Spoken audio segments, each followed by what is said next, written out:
সেদিন বাবা এতগুলো জলপাই নিয়ে এসছে আর বলেছে যে দেখ কি করবি, তো আমি বলেছি আমাকে দাও, আমি আচার বানাবো। তো আজ যেহেতু রোদটাও ভালো উঠেছে তো ভাবলাম আজকে আচারটা বানাই। এই দেখো জলপাইগুলো, তো জলপাইগুলো প্রথমে এখন আমি ধুয়ে নেব, ধুয়ে লবণ আর হলুদ মাখিয়ে রোদে শুকোতে দেবো। কারণ রোদটা ভালো ওঠাতে কি হবে, জলপাইটা ভালোভাবে লবণ আর হলুদটা মানে টেনে নেবে। তো চলো প্রথমে জলপাইগুলো ধুয়ে, এখন আমি জলপাইগুলো ভালো করে ধুয়ে নেব। তার জন্য একটা গামলাতে আমি জল নিয়ে এসেছি আর এখন জলপাইগুলো সব এটার মধ্যে দিয়ে ভালো করে ধুয়ে নেব। তার আগে আরেকবার আমি তোমাদেরকে দেখিয়ে দিলাম জলপাইগুলো, দেখো সাইজটা কতটা বড়। এখন সব জলপাই এটার মধ্যে নিয়ে নেব, নিয়ে ভালো করে ডলে ডলে ধুয়ে নেব। সব জলপাই আমার প্রায় ধোয়া হয়েই গেছে। এখন আমি জলপাইগুলো একটা আলাদা পাত্রে রেখে নেব আর তার জন্য আমি একটা পরিষ্কার এই যে দেখো ধোয়া থালা নিয়ে নিয়েছি, এটাতেই আমি জলপাইগুলো ধুয়ে রেখে নেব।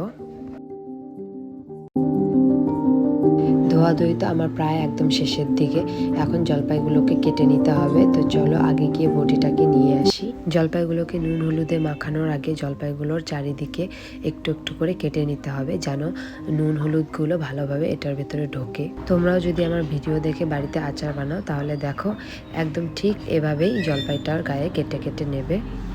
এই জলপাইটার মতন বাকি জলপাইগুলোকেও আমি ঠিক এই একইভাবে কেটে কেটে নেব। দেখো আমার সব জলপাই কাটা হয়ে গেছে, তো এখন কেটে নিয়েছি সবগুলো। এখন এটার ভেতরে আমি দেব নুন আর হলুদ, তারপর দেওয়ার পরে মাখিয়ে স্বাদ মতন লবণ। এই যে দেখো লবণটা কতটুকু, আর হলুদটা একটু কম দেব কারণ এখানে তো এত একদম কালার হওয়ার কোনো ব্যাপার। মেখে নেব ভালো করে,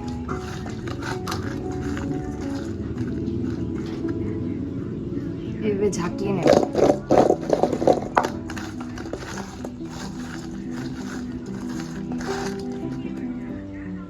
এভাবে যে মেখে দিলাম, এখন এটা রোদে দেওয়ার পরে একটু পরেই দেখবে কি জল ছাড়ছে এটা দিয়ে।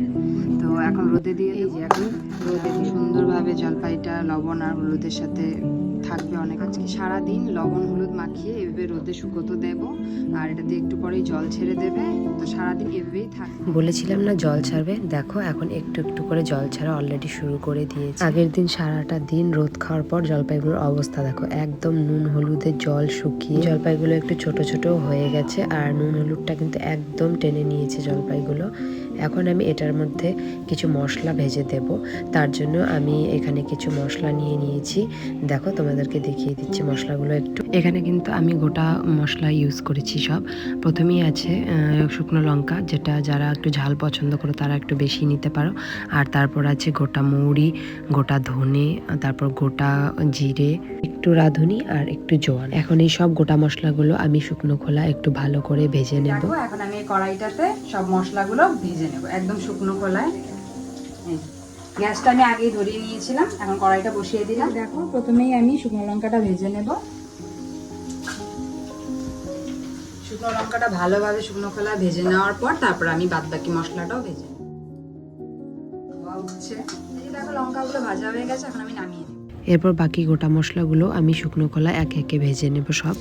আমি একটু নুন দিয়ে দিচ্ছি, তাহলে একসাথে ভাজা ভাজা হয়ে যাবে। তাতে আমি নামিয়ে নেব। সব শেষে লাস্টে আমি শুকনো খোলা একটু সর্ষেও হালকা গরম করে মানে ভেজে নিয়েছিলাম, কারণ মা বলেছিল সর্ষেটা দিলে নাকি একটু মানে ঝাঁঝালো হয়, খেতেও বেশ ভালো লাগে। সব মশলাগুলো আমার ভাজা কমপ্লিট হয়ে গেছে, এখন আমি শিলনোড়ায় সব গোটা মশলাগুলো বেটে নেব।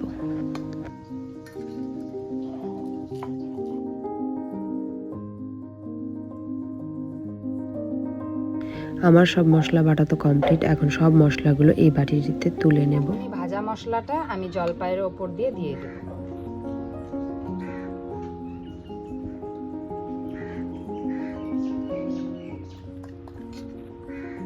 এটা ভালোভাবে একটু মিক্স করে নেব, যদিও তেল দিলেই তারপর গায়ে গায়ে লেগে থাকবে মশলাগুলো জলপাইয়ের সঙ্গে। তেলটা দিয়ে দেব।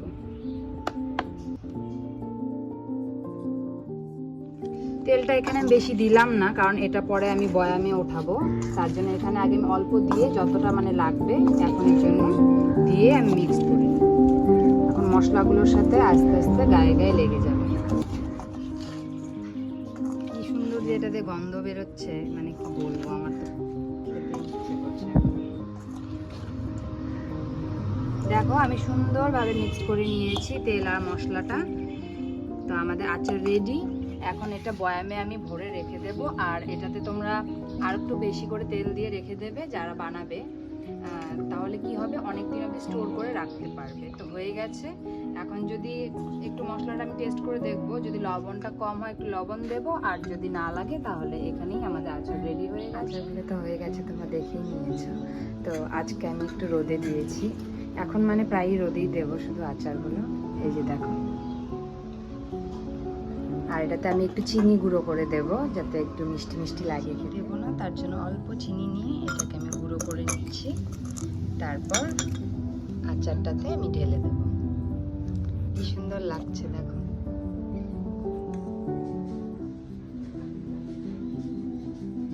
কিন্তু একটু নিয়েছিলাম, আর গুঁড়ো করার পর কতটা হয়ে গেছে। তো এটা এখন আমি আচারের ওপরে দিয়ে দেব। এখন আমি চিনিটা আচারে ঢেলে দেব।